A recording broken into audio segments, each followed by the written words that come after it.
Ya baik, assalamualaikum warahmatullahi wabarakatuh. Eh, Alhamdulillah, puji dan syukur kepada Allah Subhanahu Wa Taala. Alhamdulillah di hari ini kita bisa mengikuti kegiatan diseminasi budaya positif. Mudah-mudahan Bapak Ibu semuanya yang bisa hadir di kelas ini semuanya dalam keadaan sehat walafiat. Selanjutnya saya ucapkan terima kasih kepada Bapak Ibu yang telah menyempatkan waktu dan kesempatannya untuk menghadiri budaya positif atau diseminasi budaya positif di SMP Pulau Pangkalan. Untuk selanjutnya yaitu Bapak Ibu dimohon untuk berdiri, kita akan menyanyikan lagu Indonesia.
Selanjutnya, selamat datang Bapak Ibu hebat di diseminasi budaya positif ini. Mari kita wujudkan budaya positif di SMP Pulau Pangkalan. Selanjutnya ada film pendek tentang pendidikan. Halo semuanya, di video kali ini saya membahas film Bollywood, sebuah film yang dibikin tahun 2007 dengan sama Amerika yang judulnya Hari Bersumpah. Film ini kalau ditonton langsung bisa dibangun budaya Arab makna. Semoga cara berbagi kita bisa menghibur kalian semua. Yuk, lanjut semua. Film bercerita tentang seorang anak yang bernama Isha. Dia ini adalah anak yang masih duduk di kelas 3 SD. Isha ini adalah anak penderita disleksia atau anak yang kesulitan dalam belajar. Jadi di kondisinya Isha masih belum bisa bertulis dan berhitung. Dia lebih tertarik pada hal lain daripada mengikuti belajar mengajar di sekolah. Di sekolahnya dia jadi anak yang tanda kutip paling bodoh, sekali dalam pelajaran di sekolah. Dulu dia bukan anak satu-satunya. Dia punya kakak laki-laki bernama Johan. Beda dengan Isha, Johan adalah anak yang paling pintar. Hampir semua mata pelajaran dia mendapat nilai yang baik. Meskipun Isha yang selalu menjadi belakang di kelas. Isha memang tak tertarik dengan pelajaran sekolah. Dia lebih tertarik untuk bermain dan menemukan sesuatu yang baru di luar sekolah. Suatu ketika, Isha berkelahi dengan tetangganya yang bernama Radit. Radit itu tak karena Isha melempar bola ke arah yang salah hingga pemain Radit dan teman-teman yang berhenti. Tak cuma marah-marah Isha, Radit juga memberi Isha dengan sebutan idiot. Keadaan itu masih sedang sampai mereka berhantam. Isha mendapatkan luka di kepala dengan Radit dapat luka di desa. Hal ini pun membuat Isha kesal karena tidak di sekolah, dari dengan tetangganya dia dapat perlakuan yang sama. Ketika pulang ke rumah, ternyata rumahnya si Rajin datang ke rumahnya mau milih orang tuanya dan minta tanggung jawab karena si Rajin luka-luka. Padahal situasinya pada saat itu, saya juga mengalami hal yang sama. Bukan membela anaknya, si bapak malah langsung namparisan karena bukan kali ini dia bikin buat masalah. Bahkan, si bapak mengancam kalau sekali lagi Ican buat masalah, dia bakal dikirim ke sekolah asrama. Di sekolahnya, Ican seringkali dimarahi gurunya karena tidak bisa mengikuti pelajaran dengan baik. Pernah sekali, Ican disuruh bersama kalinya, tapi dia tidak bisa membacanya karena menurutnya, guru-guru yang ada di buku tersebut mengenai. Ican mengatakan hal berikutnya, memang guru itu hanya dilihat oleh kecerdasan dysleksia, tapi gurunya menganggap Ican hanya melawan kelas. Guru ini terus saja maksa Ican buat baca dengan benar sampai akhirnya karena tidak akan dibaca terus, Ican cuma menunggu menjelaskan.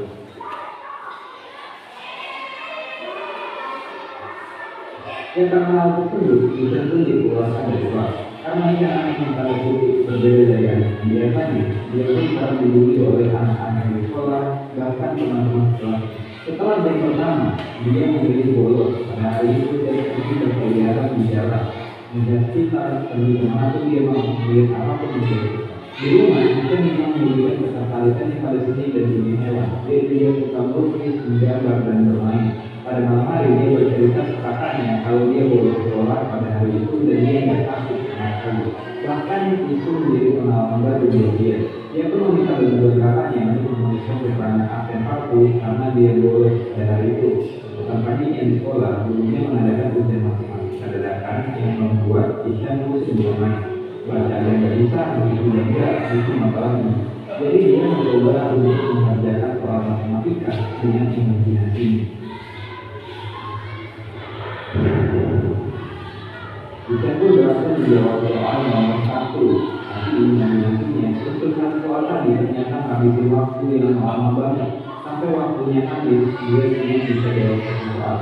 Dari itu jawabannya salah. Pada hari yang lain dari rumah, dia ketahuan bolos karena bapaknya menemukan surat izin palsu yang Ican gunakan ketika dia bolos. Dia pun dapat anutan lagi dari si bapak. Bahkan di sekolah, mereka dipanggil oleh kepala sekolah dan guru Ican. Para guru menjelaskan kepada si bapak dan ibu betapa bodohnya ketika belajar di kelas. Kepala sekolahnya ini menyarankan untuk memindahkan Ican ke sekolah yang lain. Karena Ican saat ini sudah 1 kali tidak naik kelas, jadi tidak mungkin tidak naik lagi untuk kedua kalinya. Akhirnya, terpaksa si bapak berencana memindahkan Ican ke sekolah asrama. Walaupun Ican berusaha untuk menolak hal tersebut dan berjanji akan belajar lebih dulu lagi, tapi sia-sia saja karena dia tetap akan dipindahkan. Mereka keluarga pun mengantarkan Ican ke sekolah sekaligus untuk belajar. Menjelang masuk, si ibu melepas anak bungsunya untuk sendiri di sekolah asrama. Ican pun mulai bermain di sana. Karena belum bisa beradaptasi, Ican diakhirnya melamun dan menangis. Akhirnya percaya dia itu jauh dari sekolahnya. Apalagi dia menganggap bahwa kasus yang dialami saat ini adalah bentuk hukuman dari orang tuanya karena kenakalan yang dia. Di sekolah barunya itu pun Ican tetap mendapatkan bimbingan. Dia masih ada dimarahi gurunya karena dia tidak bisa belajar seperti anak pada umumnya. Tidak ada yang paham sama Ican yang memang menderita dysleksia. Di asrama ini, dia menjalan di dalam sebuah lingkungan yang tidak mendukung. Setiap hari, Ican hidup sendirian dan kemarahan. Apalagi keadaan berbeda dengan dulu. Saat ini, kehadiran ibu dan kakak laki-lakinya yang biasanya memberikan kecintaan padanya sudah tidak ada. Hal itu pun membuat Ican stres dan merasa tertekan. Kunjungan orang tua setiap hari Sabtu dan Minggu pun tidak mengobati kemarahan Ican karena nasibnya yang kerap disebut bodoh dan dia. Pada suatu hari, sekolah kedatangan guru yang baru bernama Pak Nipun. Kehadiran guru ini membawa aura yang berbeda untuk sekolah ini. Metode mengajarnya sangat asik dan fun. Baru hari pertama aja, dia langsung besar dengan murid barunya. Tapi tetap aja, Ican belum lepas dari stres yang dialami selama tidak di asrama. Sehingga waktu Ican lebih banyak diisi dengan mereka dan melamun. Ditambah lagi, ketika ibunya menelpon dan mengambil kalau mereka tidak bisa datang pada hari Sabtu nanti karena menghadiri pertandingan final tenis yang akan diikuti, hal itu membuat dia tidak berngomong satu-satu. Pada suatu hari, Pak itu melihat Ican di dalam kelas. Mengenai Ican yang selalu berada kehasutan dan makan, dia pun menanyakannya pada teman baru Ican yaitu Raja. Raja pun bercerita kalau Ican adalah anak baru yang ingin pulang rumah. Dia juga menceritakan kepada Pak Ikum kalau itu kan selalu didukung karena nggak bisa mengikuti pelajaran. Jadi Pak Ikum berinisiatif mencari buku sumber Isya dan akhirnya mengetahui bahwa Isya adalah anak yang memang punya kesulitan belajar atau diskusi. Pak Ikum ini adalah guru yang memang memahami anak-anak karena dia juga mengajar di sekolah luar biasa tempat anak-anak berkumpul itu, di mana dia di sana juga terbiasa mengajarkan pekerjaan untuk anak-anak. Dan untuk membantu Isya dalam kesulitannya dan juga untuk lebih memahami Isya, Pak Ikum pergi ke rumah orang tua Isya dan bertanya semua hal tentang Isya. Dari mana ibu menjelaskan kepada Pak Ikum bahwa Isya memang selalu di sini seperti musik. Mengingat Isya dan selalu bersakan di sekolah, Pak Ikum pun menanyakan kepada orang tua Isya, maka Isya sampai disuruh ke sekolah asrama. Ayahnya hanya menyebutkan keluhan-keluhan yang dirasakan selama menghadapi Isya. Dia bertahan bahwa Isya masalah, malas belajar, dan juga masalah dan lain. Pak Ikum pun mencoba memberikan penjelasan bahwa Isya mengalami disleksia. Pak Ikum juga memperlihatkan pola kesalahan yang sama yang Isya lakukan ketika memilih sebuah kata atau kalimat. Pak Ikum menjelaskan bahwa Isya sebenarnya cuma memiliki proses dan butuh waktu. Namun si bapak menerima dan tetap menganggap Isya adalah anak yang malas untuk belajar dan membandingkan Isya dengan kakaknya yang selalu juara kelas. Padahal Pak Ikum sudah beritahu kalau Isya lebih mengambil lebih tinggi dan dia punya bakat yang luar biasa di sana. Tapi si bapak menganggap dengan kemampuan fisiknya Isya tidak akan bisa bersaing di dunia luar. Menjadi Isya ke sekolah sama adalah sebuah terbaik karena tidak ada alternatif lain. Menurut hal tersebut, Pak Ikum tidak kesal karena si bapak hanya memandang diri luar sebagai anak musik. Ketika Pak Ikum pulang, ibu itu mengambil memikirkan Pak Ikum yang mungkin belum mampu juga. Dan seorang kalinya ketika di sekolah, Pak Ikum menceritakan sebuah kisah tentang anak yang tidak bisa bertulis, tentang anak yang melihat huruf dan angka menari-nari seperti orang yang terbisu. Bahkan ketika dia berduduk, semua orang menertawakannya. Kemudian suatu hari, anak itu menunjukkan dirinya dengan teori yang dia publikasikan. Siapakah dia? Tanya Pak Ikum kepada anak-anak. Isya pun memasang wajah tegar.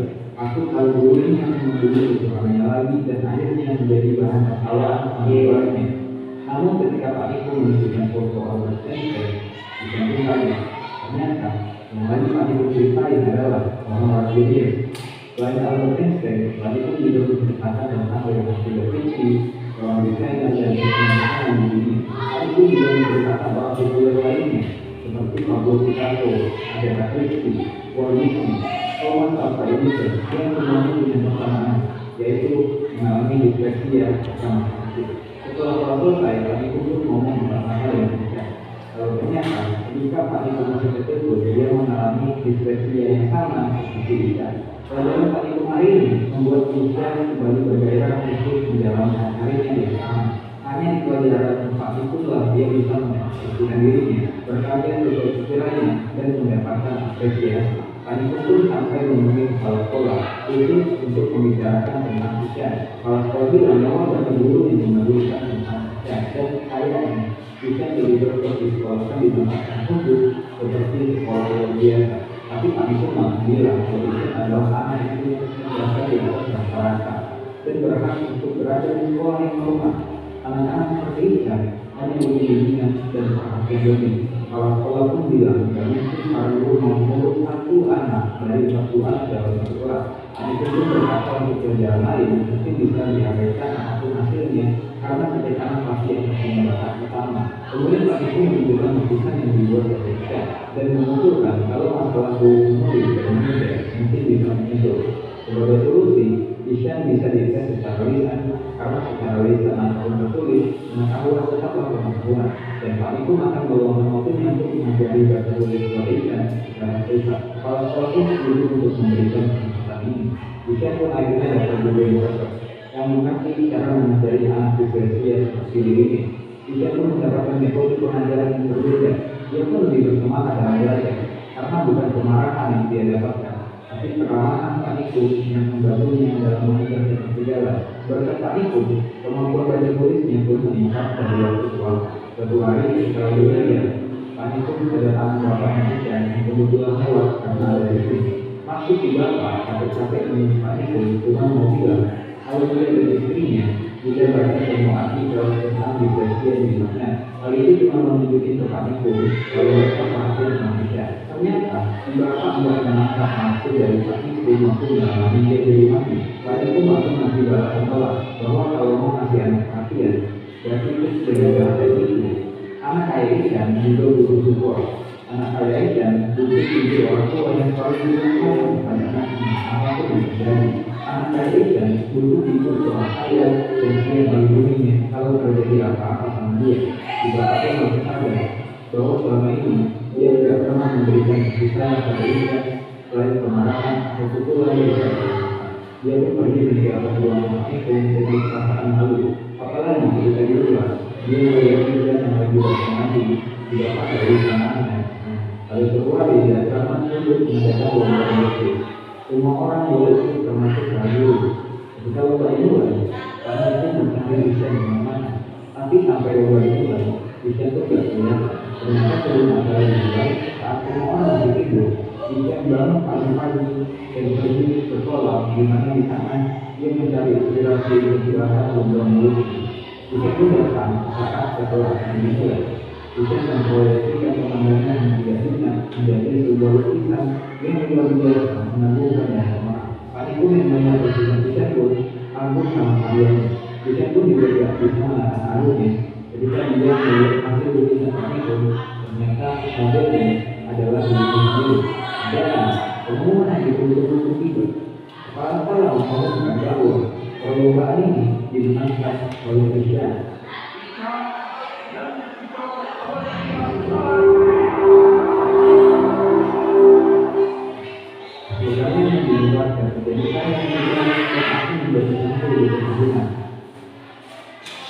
Ketika orang tua diajarkan atau dirapor, kepala sekolah sendiri yang langsung memberikan pengetahuan tersebut dan mengabarkan bisa-bisa adalah anak siswa dan sekolah itu berusaha memberikan anaknya seperti dia. Orang tua ini juga sangat dibantai ketika kalau guru memberikan laporan kematian ikan di beberapa mata pelajaran, khususnya di bidang kesenian. Melihat ikan yang kembali bersemangat, ayahnya pun akhirnya nangis juga dan berterima kasih kepada Pak Ibu karena sudah membimbing ikan sampai ke kemajuan. Ikan yang sudah berita itu pun berpisah dan kembali lagi ke sekolah dan liburan. Pesan film ini buat banget untuk jadi kawan. Memang benar, kalau kita mengajari ikan untuk mengajar sekolah, maka dia akan menambah diri bodoh dengan dirinya. Jadi anak memang punya bakat yang unik dan dia mungkin sama dengan anak yang lain. Semoga kita nanti bisa menjadi orang yang bijak yang bisa mendukung apapun yang mana kita senangi. Itu aja buat diri kali ini.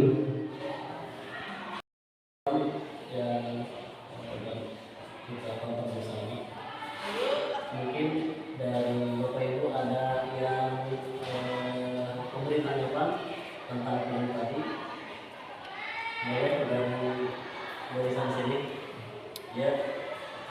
Menurut Bapak film tadi gimana Pak? Menurut saya pribadi, melihat siswa itu yang berbeda-beda. Jadi menghadapi siswa itu dengan cara yang berbeda. Jadi setiap siswa itu punya kelebihan dan kekurangan masing-masing, gitu ya. Di mana kita sebagai seorang guru bisa melihat kelebihan siswa di bidang apa, kekurangan siswa di bidang apa.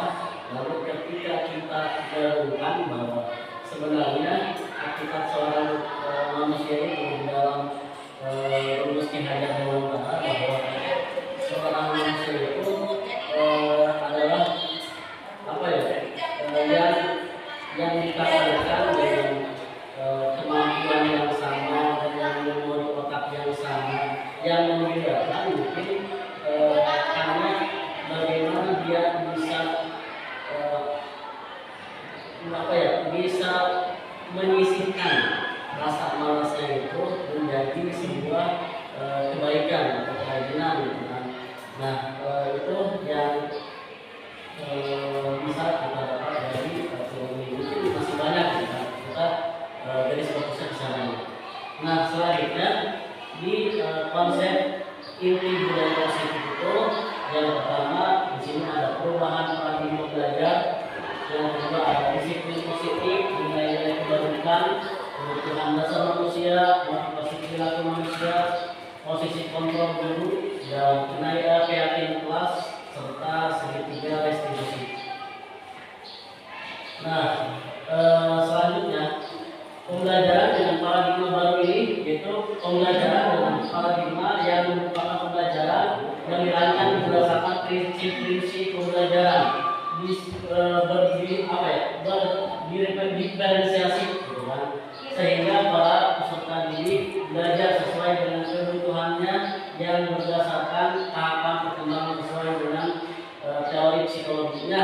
Ini berkaitan dengan tentang bahwa diferensiasi itu adalah kemampuan anak yang berbeda-beda. Kita tidak bisa menyamakan bahwa misal saya di guru PAI bahwa semua siswa harus mahir membaca Al-Quran, juga tidak bisa 100% seperti itu karena ternyata background anak itu berbeda-beda. Gitu. Oke, next slide. Miskonsepsi tentang teori kontrol.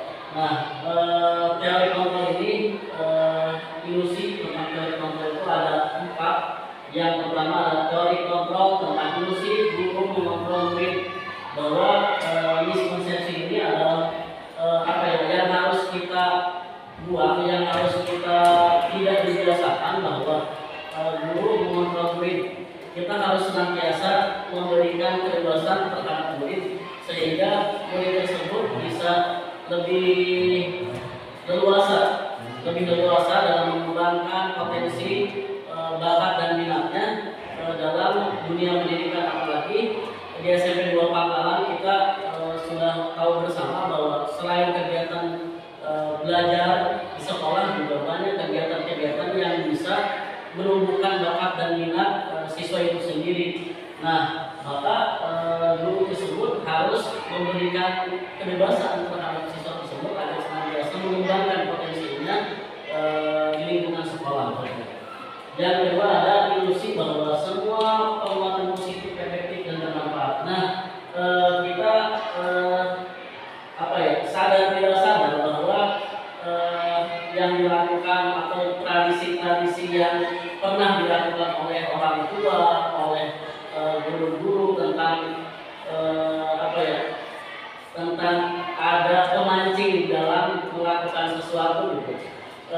Biasanya itu dari sekarang di zaman era milenial lah, ketika di lingkungan keluarga saja, di lingkungan keluarga ketika orang tuanya mau melakukan sesuatu supaya anaknya diam gitu kan, akhirnya dikasih iming-iming HP gitu kan, dikasih iming-iming uang yang ini jajan dulu gitu kan. Itu di lingkungan keluarga. Atau di lingkungan sekolah kita biasa seperti biasanya ini kalau misalkan yang bisa menjawab hadiahnya nilai yang lebih tinggi daripada teman-teman yang lain. Nah, ini kebiasaan yang harus kita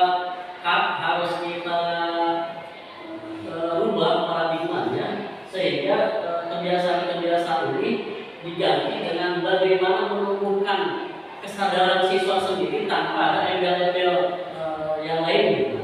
Nah, ini adalah mungkin PR bagi kita semuanya bahwa ke depan di era Gen Z ini kita harus senantiasa bisa menumbuhkan kesadaran siswa itu sendiri terhadap bagaimana dia mengembangkan potensinya atau bagaimana dia mengembangkan pembelajarannya tanpa ada embel-embel atau dibedah. Oke, next. Nah, ilusi bahwa kritik dan membuat rasa bersalah mampu menguatkan karakter. Nah, di sini, gitu kan, ini bahwa ilusi tersebut itu membuat rasa bersalah anak sebenarnya itu tidak menjadi sesuatu hal yang positif juga. Contoh misal, gitu kan, pas pembelajaran PJOK ada satu siswa yang terlambat. Gimana kamu tadi pas pelajaran Bapak nggak ada izin ke 2 keluar ke kamar mandi gitu kan. Nah itu langsung dimarahi oleh guru. Nah yang seperti ini itu tidak boleh gitu kan. Kita harus bisa, kita di depan ada segitiga SSS juga, di situ ada penggalian memvalidasi masalah bagaimana siswa tersebut bisa mengatur atau bisa mengutarakan alasannya kenapa dia bisa seperti itu. Biasanya dulu yang pernah saya lakukan ketika ada siswa yang beberapa hari tidak sekolah, atau misalkan siswa yang pas di kelas tidur bukan kerjanya ada alumni. Nah kita tidak langsung memarahi dia, tapi kita panggil kenapa dia bisa tidur lalu misalkan pas pelajaran PAI gitu. Mungkin bisa jadi pertama pelajarannya yang membosankan.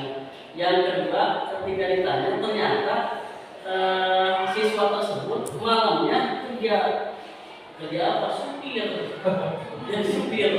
Jadi supir truk, siapa dia sampai jadi supir truk yang harus pulangnya subuh.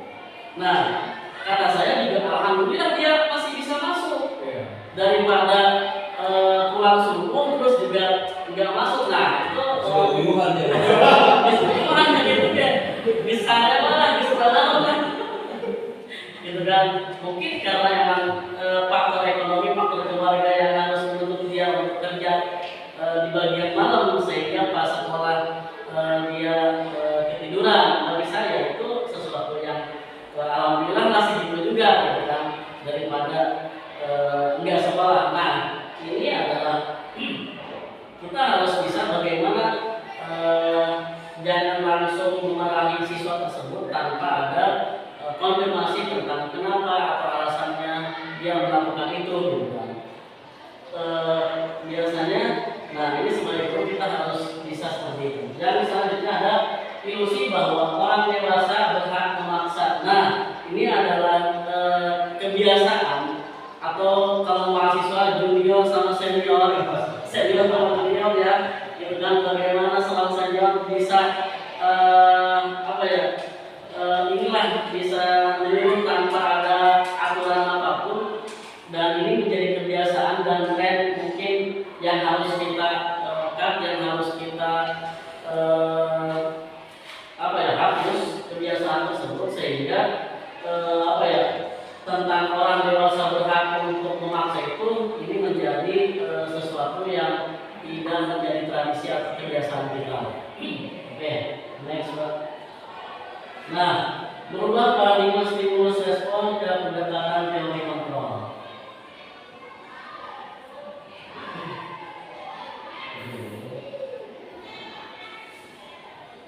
Oke, next. Nah, disiplin positif, langsung ke disiplin positif. Bahwa disiplin positif itu adalah berasal dari disiplin yang artinya belajar. Disiplin mengacu pada disiplin diri yang memiliki tanggung jawab terhadap apa yang dilakukannya berdasarkan nilai-nilai yang diyakini. Nah, disiplin positif merupakan salah satu cara penerapan disiplin yang bertujuan untuk menumbuhkan kesadaran serta memberdayakan peserta didik tanpa imbalan penghargaan atau reward.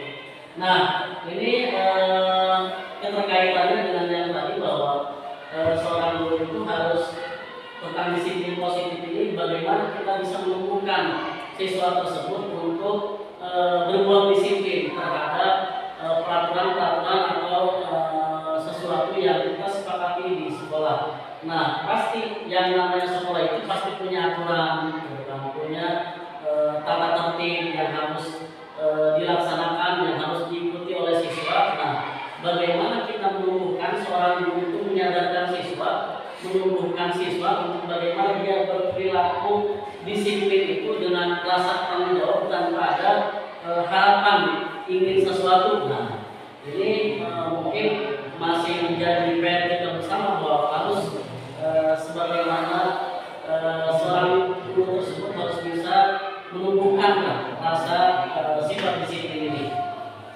Yang kedua, sebagai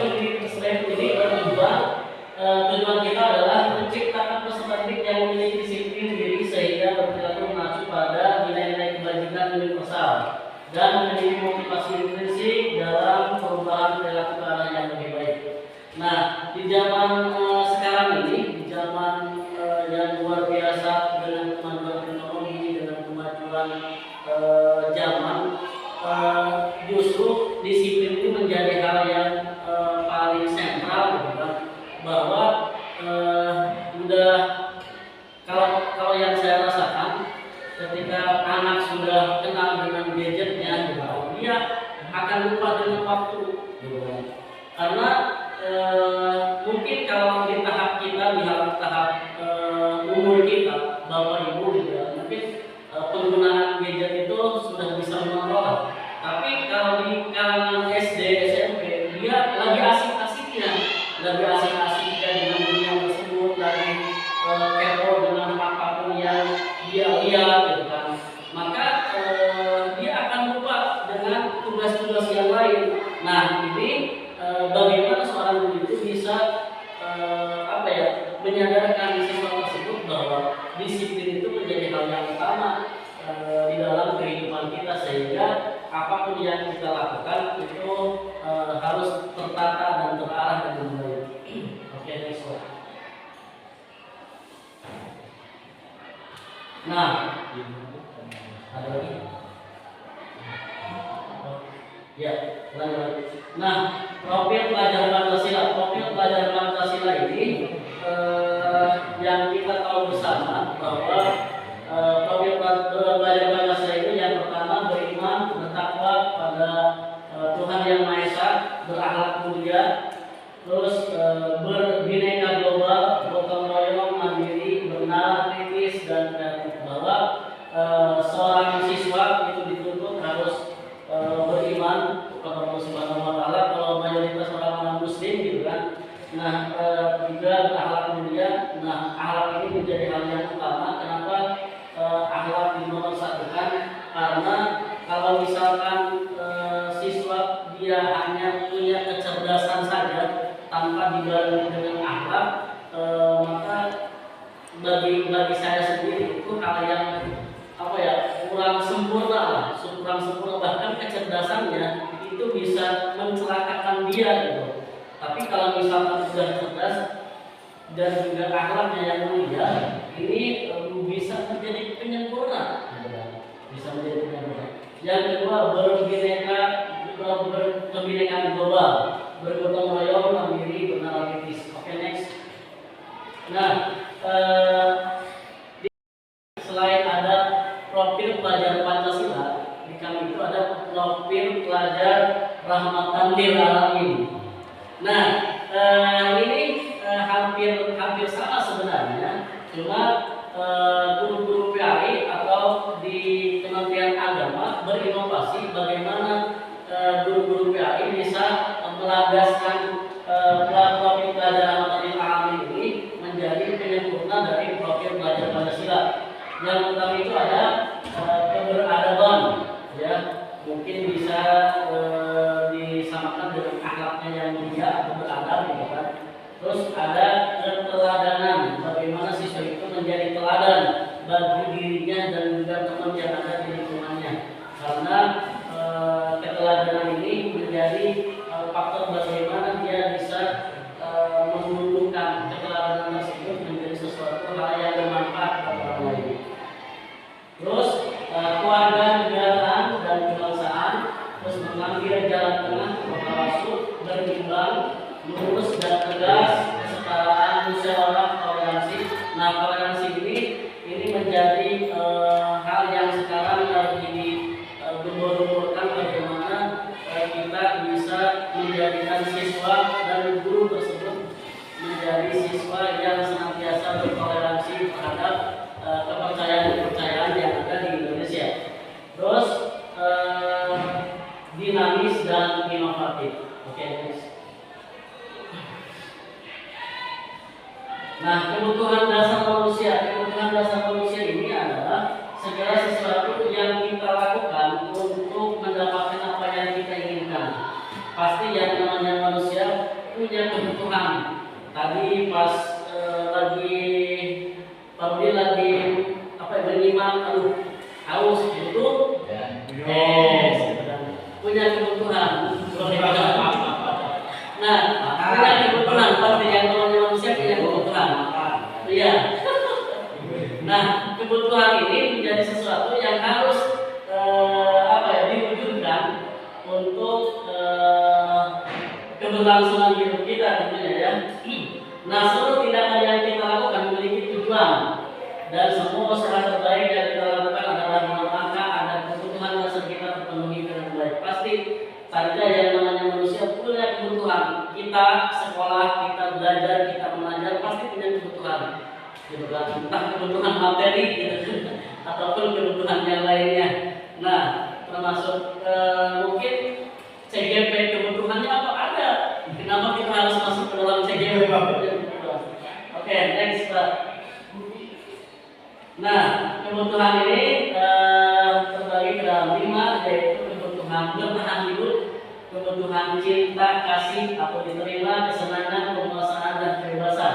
Bertahan hidup yaitu ada di sana keselamatan, keamanan, kesehatan yang harus kita jaga, memiliki keturunan, jangan sampai kita yang bernikah kalau ayo harus memiliki keturunan boleh ya.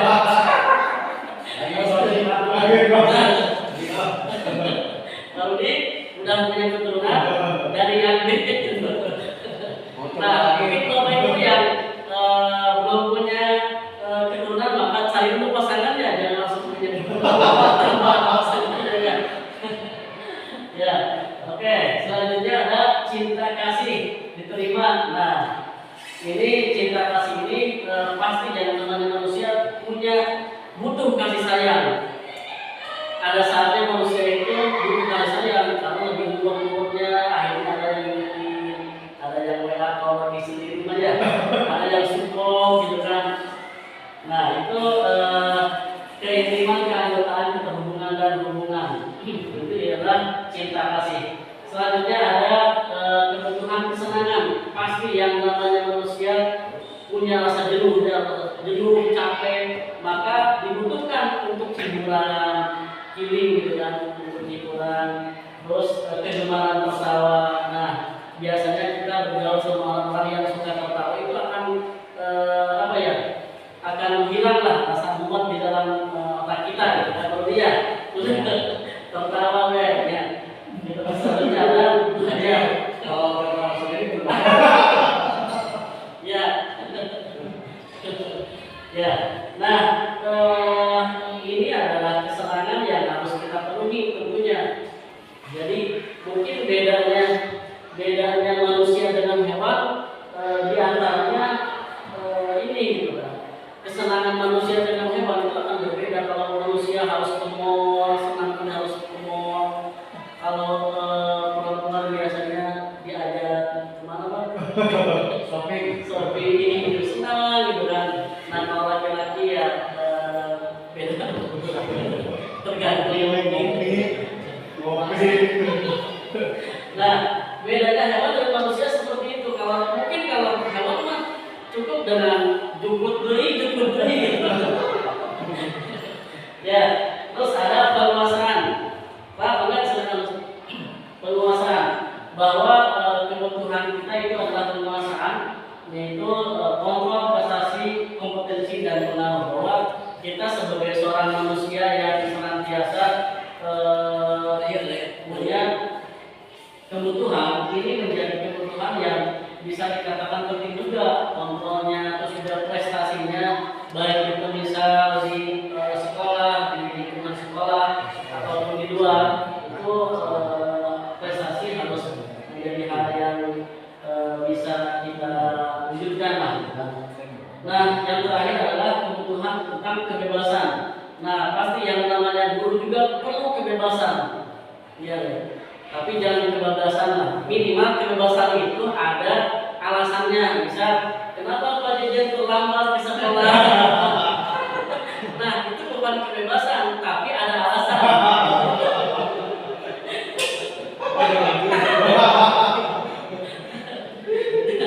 Kenapa Pak Rudi pulangnya suka telat?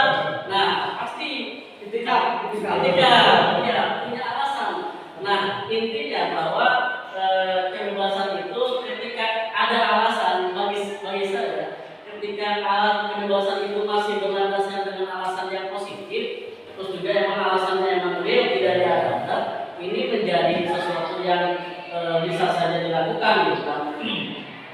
Jadi merdeka lah, jangan terpaksa kita berangkat ke sekolah karena terpaksa, karena takut diomelin sama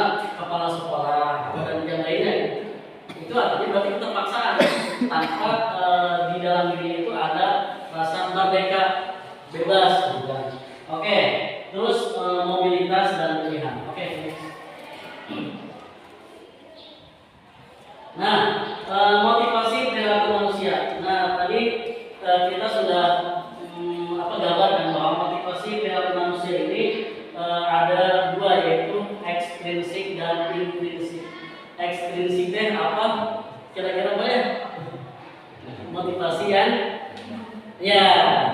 didapatkan dari luar pribadi kita. Kalau intrinsik itu dari dalam pribadi kita. Nah, di dalam Islam juga dijelaskan bahwa manusia itu ketika dia menjadi orang yang lebih baik itu bisa berlandaskan dengan sesuatu motivasinya dari luar ataupun dari dalam.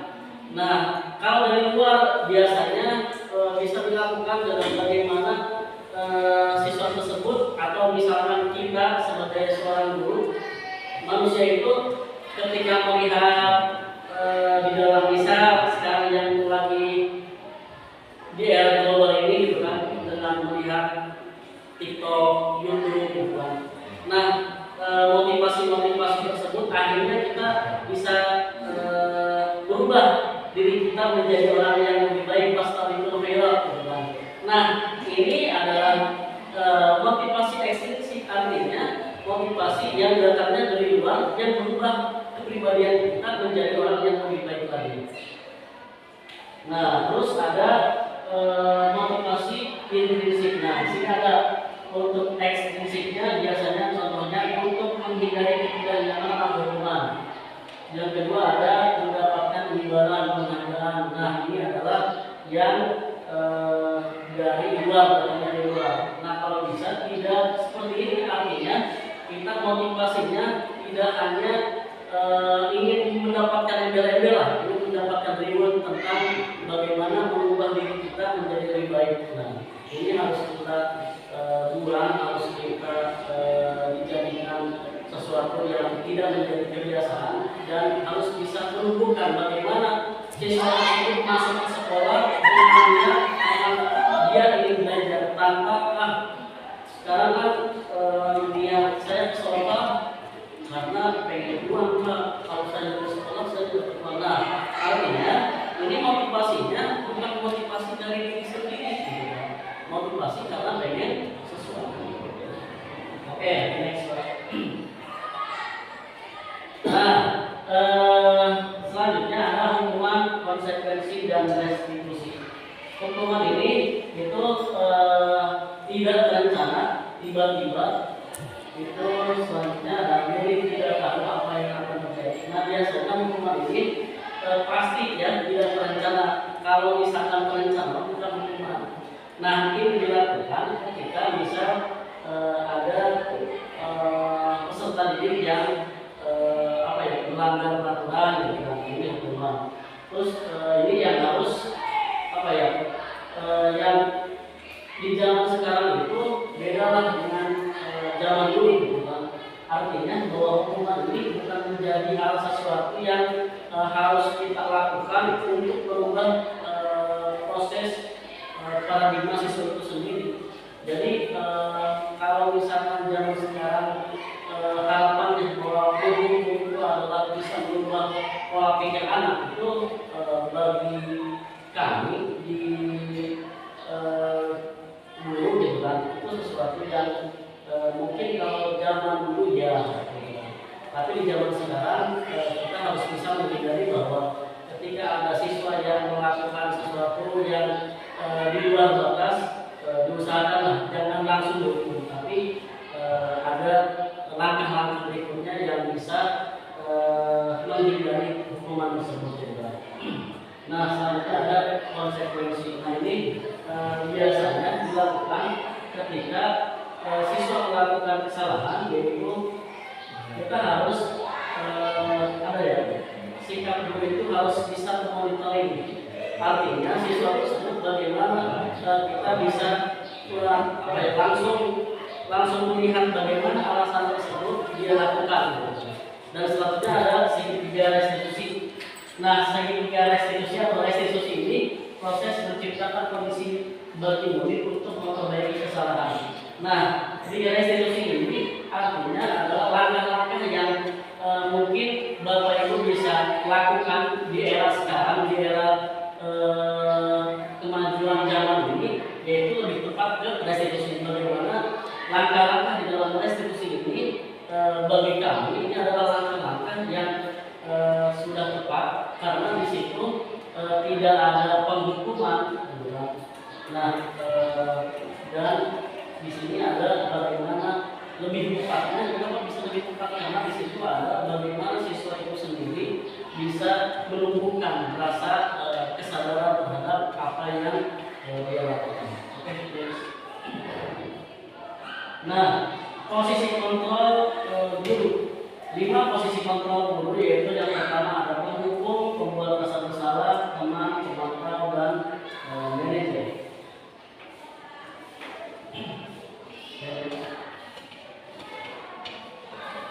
Nah, contoh penerapan 5 posisi kontrol guru dalam kasus siswa tidak memakai atribut lengkap pada saat upacara. Posisi penghukum, yaitu hormat pada bendera selama 1 jam. Nah, ini adalah posisi kontrol seorang penghukum. Jadi ketika misal silakan sepatunya sobekin, dirobek karena tidak pakai sepatu yang sudah ditentukan. Nah, itu adalah contoh posisi penghukum. Jadi ada 5 kontrol yang posisi penerapan posisi kontrol pada guru. Oke, next. Selanjutnya ada posisi membuat rasa bersalah dengan kasus yang sama, yaitu berapa kali Bapak Ibu harus memberikan kamu selalu saja mengecewakan ibu dan bapak. Nah, ini adalah contoh kalimat ketika posisi kita di posisi pembuat rasa bersalah. Selanjutnya ada posisi teman. Posisi teman ini adalah dengan reaksi, ayo dong ikuti aturan sekolah, tolong bantu Bapak Ibu ya sekali ini saja, yang sudah tidak apa-apa lain kali yang sampai berbuat seperti ini. Ini adalah posisi guru sebagai teman. Jadi dengan oke, next. Nah, kasus posisi sebagai pemantau, yaitu kamu sudah melanggar peraturan sekolah, kamu tahu konsekuensinya. Setelah upacara kamu beli atributnya ke koperasi dan jangan diulangi lagi. Nah, ini adalah posisi pemantau. Ketika seorang guru menjadi pemantau itu pasti relasinya seperti ini. Terus selanjutnya ada posisi sebagai manajer.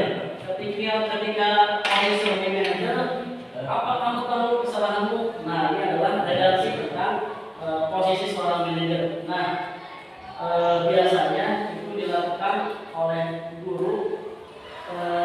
Guru itu bisa berubah-ubah posisinya, bisa menjadi pemantau, bisa menjadi teman, bisa menjadi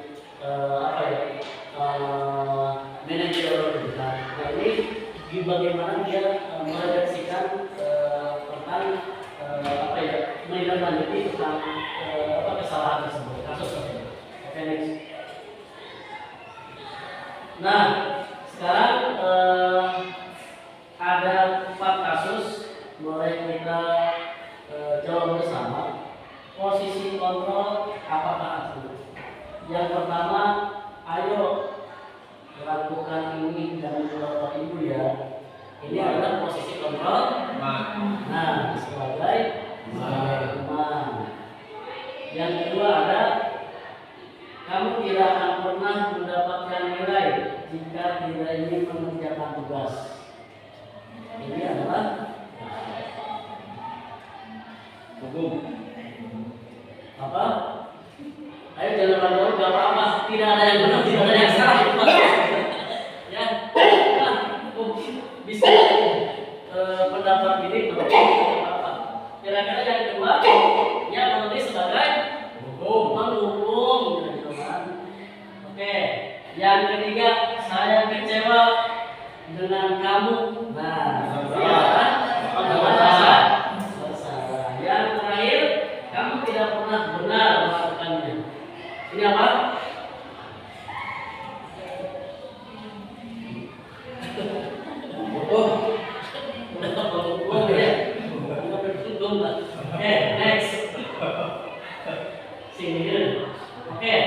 Keyakinan kelas dan keyakinan kelas ini mungkin kalau zaman saya SMA Pak, tahun 2000-an, tahun 2020-an.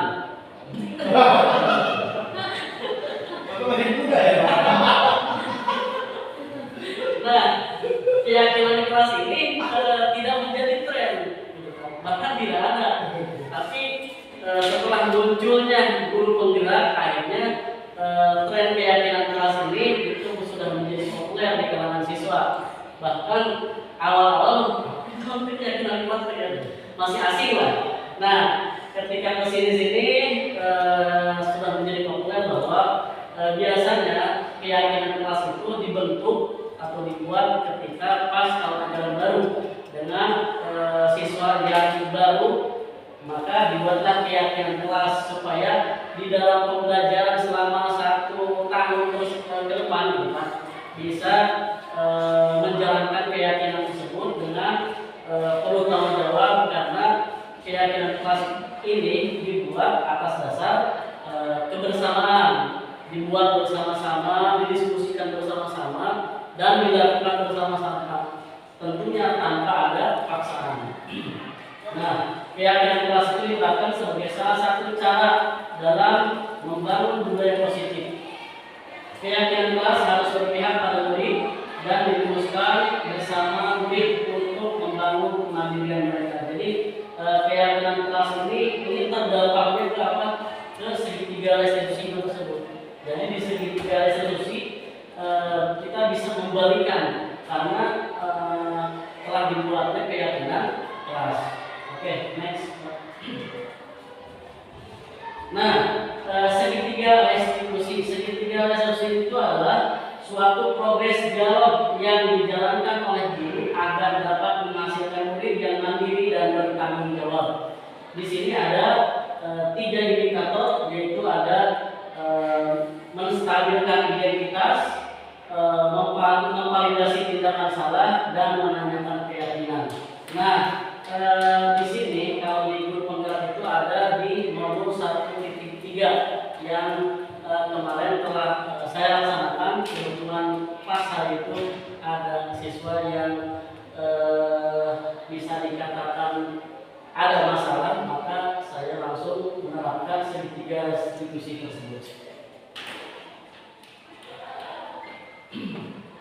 Menstabilkan identitas. Nah, menstabilkan identitas itu berdasarkan prinsip pembuatan kesalahan adalah bagian dari proses pembelajaran.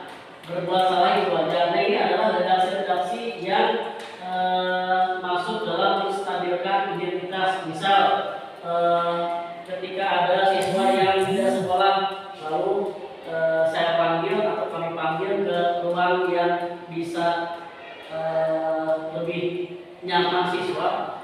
Karena kalau misalkan kita panggil ke ruang guru, ditanya siswa, pasti mau menjawab, mau entah itu sedang takut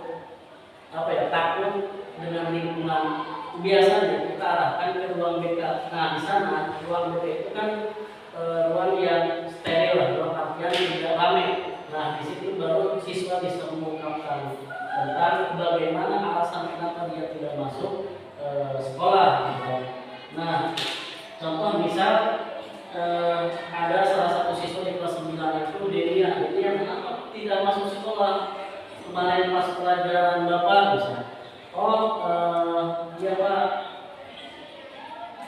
saya kemarin tidak sekolah alasannya sakit, tapi sebenarnya tidak sakit. Nah, itu dia berani mengungkapkan karena kondisinya yang ruangannya hanya berdua, akhirnya dia berani. Kenapa kamu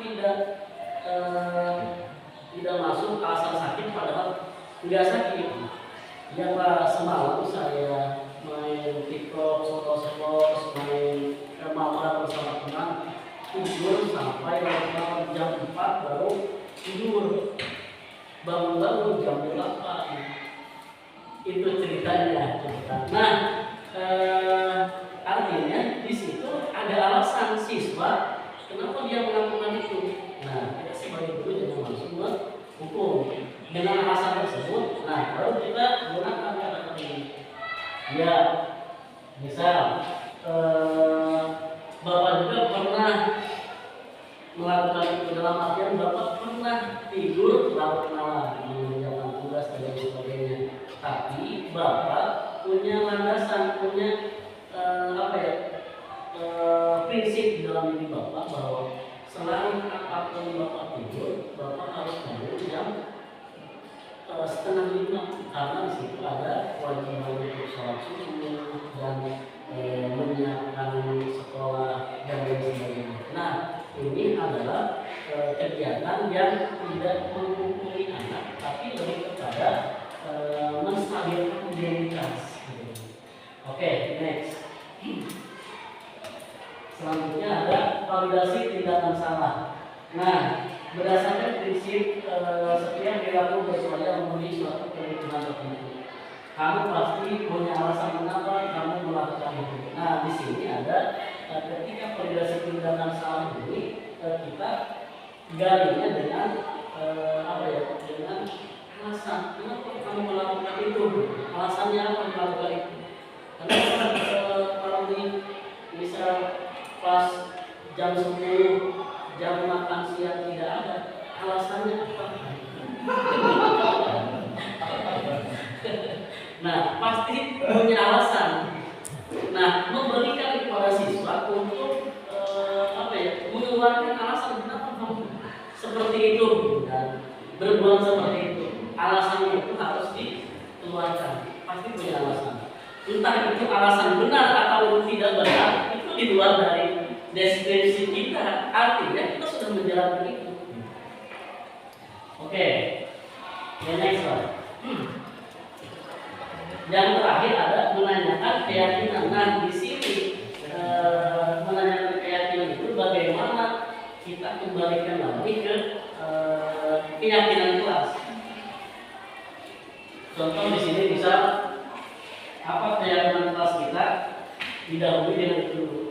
Keyakinan kelas itu harus disamakan, kita harus disiplin, harus menjadi siswa yang lebih baik, lebih aktif. Nah, seperti gambaran kelas ini bahwa kira-kira keyakinan apa yang kamu langgar ketika kamu melakukan kesalahan itu. Nah, misal ya yang saya langgar tentang disiplin. Nah, baru kita di situ masuk untuk menasehati. Nah, jadi di segi 3 restitusi ini ada ada menstabilkan identitas, ada terus juga menanyakan tindakan salah dan diakhiri dengan keyakinan. Oke, next step.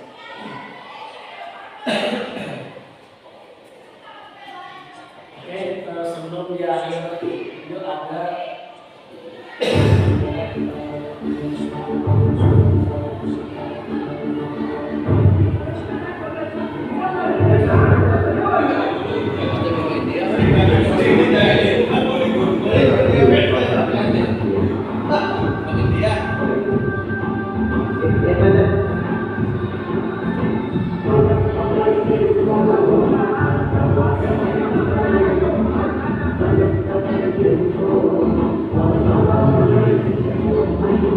Untuk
Boleh?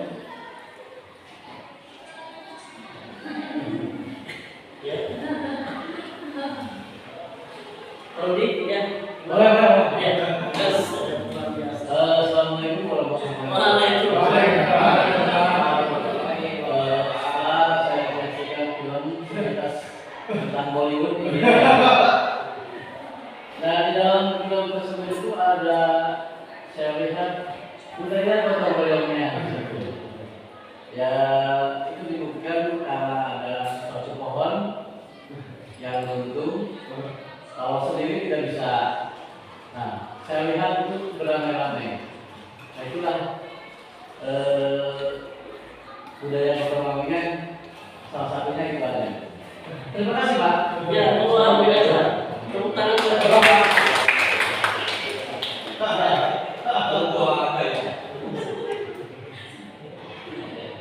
Oke, next. Selanjutnya kita ke asinkan budaya yang positif. Oke, next. Itu kesalahan laptop ya.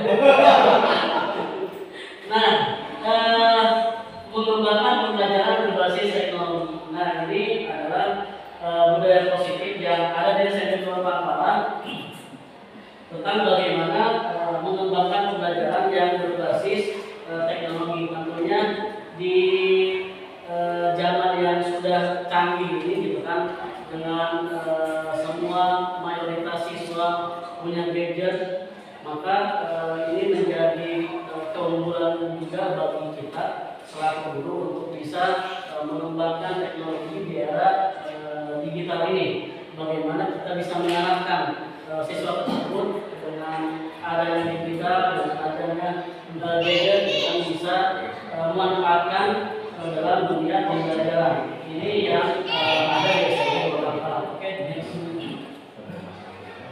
Selanjutnya ada